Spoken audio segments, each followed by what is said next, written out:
Hello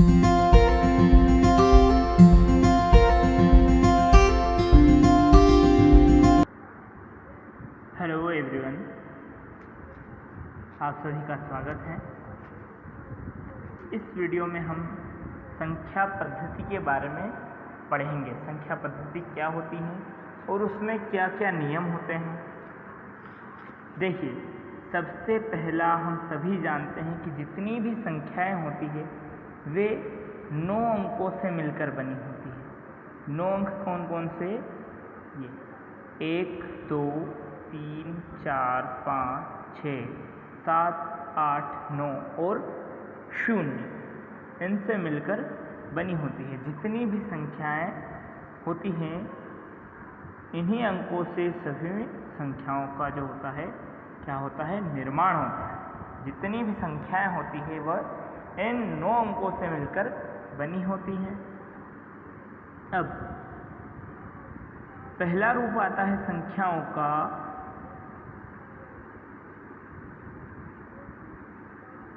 सम संख्या। सम संख्या किसे कहते हैं? वे संख्याएं जिनमें 2 का पूरा भाग चला जाता है, यानी कि जिनमें 2 से भाग लगाने पर शेषफल जो है वह कुछ भी नहीं रहता है, 0 शेष बचता है। वे संख्याएं जो होती है वे सम संख्याएं कहलाती है। एक बार और सुने, जिन संख्याओं में 2 का पूरा भाग चला जाता है यानी शेषफल कुछ भी नहीं बचता है, वे संख्याएं सम संख्याएं कहलाती है। जैसे 2, 4, 12, 68 आदि, ये सभी संख्याएं सम संख्याएं हैं।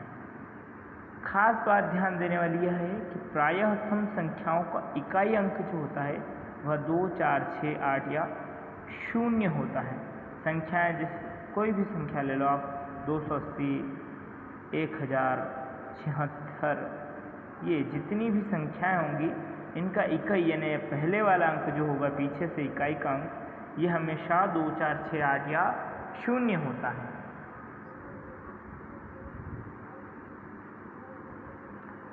आगे बात करते हैं हम विषम संख्याओं की। विषम संख्या किससे कहते हैं? साधारण सी बात है इनकी, वे संख्याएं जो 2 से पूर्णतः विभाजित न हों, अर्थात शेष कुछ न कुछ ज़रूर रहता है, कुछ न कुछ ज़रूर शेष बचता है, वे संख्याएं विषम संख्याएं कहलाती हैं। जैसे 3, 19, 21, 15, 41 इस प्रकार की संख्याएं। यदि आप इन्हें 2 से विभाजित करेंगे यानी 2 का भाग लगाएंगे तो इनमें कुछ न कुछ शेष ज़रूर बचेगा। इनमें भी मोस्ट इम्पोर्टेंट पॉइंट ये होता है कि इन संख्याओं का इकाई अंक प्रायः 1, 3, 5, 7 या 9 होता है। विषम संख्याएं जो शुरू होती है वे इकाई अंक में 1, 3, 5, 7 या 9 से शुरू होती हैं। आप चाहे कैसी भी संख्याएं ले लीजिए, 1075, 281, 555, 639 इस प्रकार की संख्याएं। तो इनमें प्रायः 1, 3, 5, 7 और 9 यानी कि विषम अंक ही इनका इकाई अंक होता है प्रायः।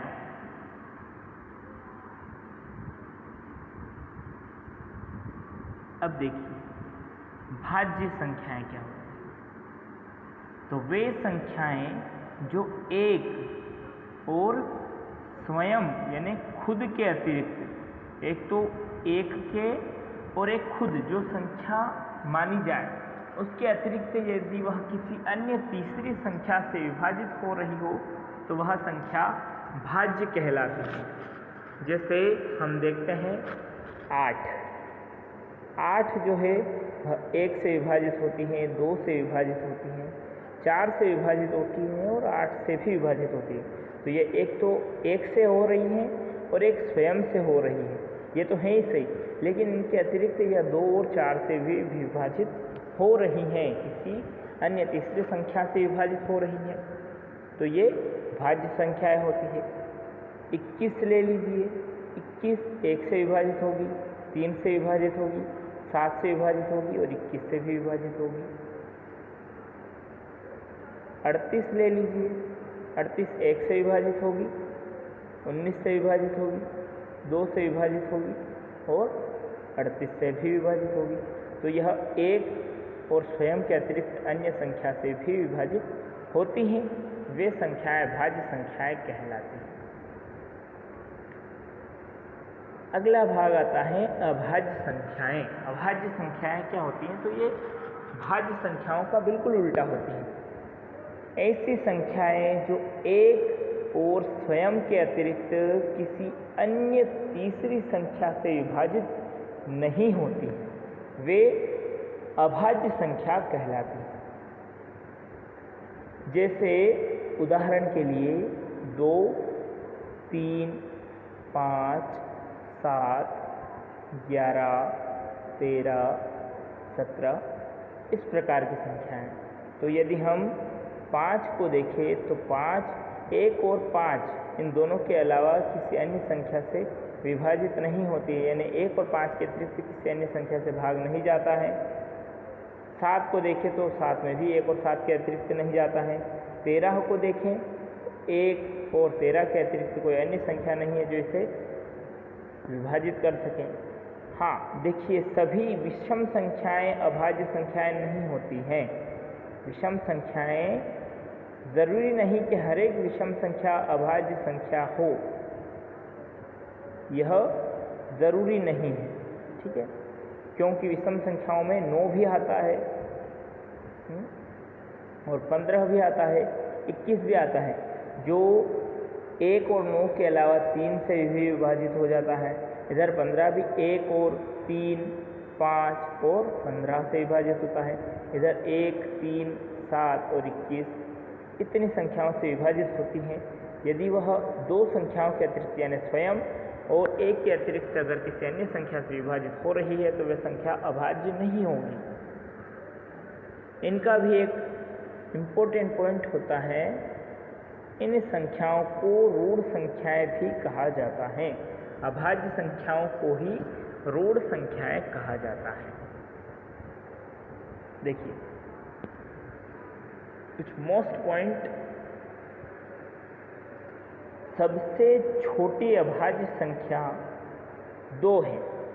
सबसे छोटी अभाज्य संख्या जो होती है वह 2 है। यह सम भी है और अभाज्य भी है। एकमात्र संख्या ऐसी है 2 जो सम भी है और सम होते हुए भी अभाज्य है। सम होते हुए भी क्या है? अभाज्य है। क्यों है?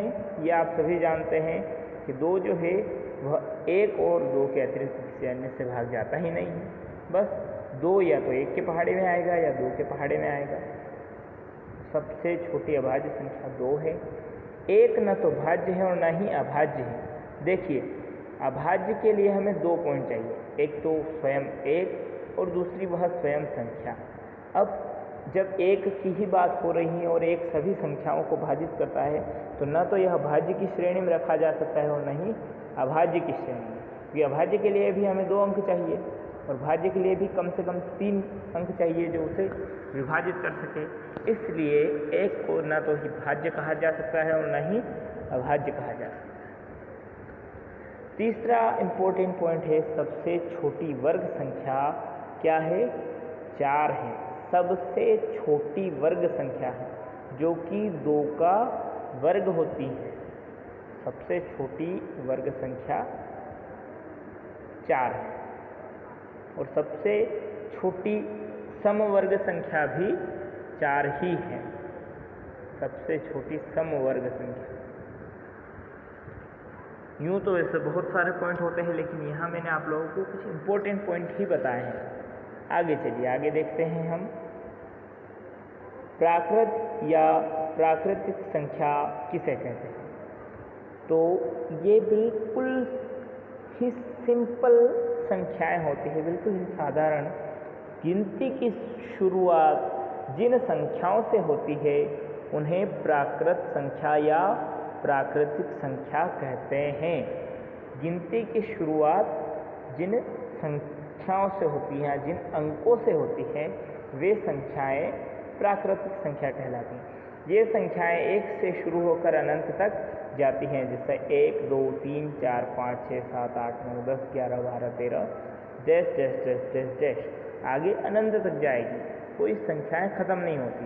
तो गिनती से शुरू जहाँ से होती हैं वहीं से प्राकृतिक संख्याएं शुरू हो जाती हैं।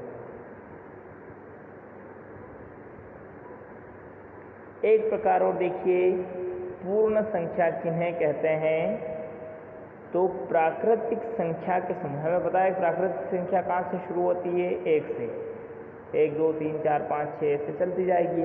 तो यदि प्राकृतिक संख्या के समूह में किसको शामिल कर लिया जाए? शून्य को शामिल कर लिया जाए, शून्य को मिला लिया जाए, तो वे संख्याएं पूर्ण संख्याएं कहलाती हैं। यदि शून्य मिला लिया जाए प्राकृतिक संख्या में तो वे संख्याएं पूर्ण संख्याएं बन जाती हैं। ये शून्य से प्रारंभ होकर अनंत तक जाती हैं। उदाहरण आप नीचे देख सकते हैं। ये शून्य से शुरू होगी और अनंत तक जाएगी।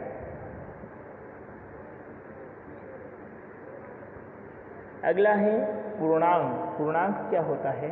तो पूर्ण संख्याएं। अब देखिए पूर्ण संख्या कहाँ से शुरू हो रही थी? हमें शून्य से अभी देखा है।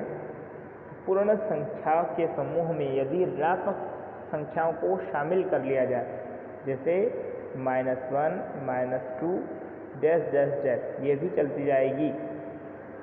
यदि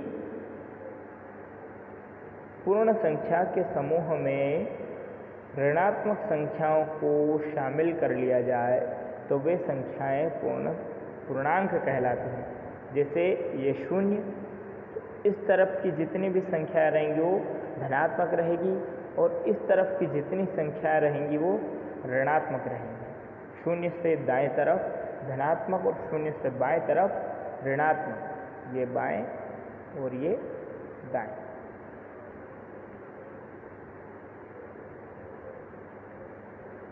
तो ये 0, 1, 2, 3, 4, 5 ये धनात्मक में भी अनंत तक जाती है और इधर ऋणात्मक में अगर ले ली जाए बाईं तरफ तो -1, -2, -3, -4, -5 ये भी इधर अनंत तक जाती हैं।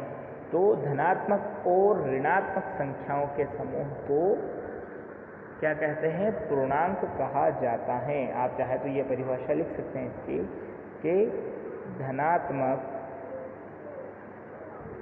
और ऋणात्मक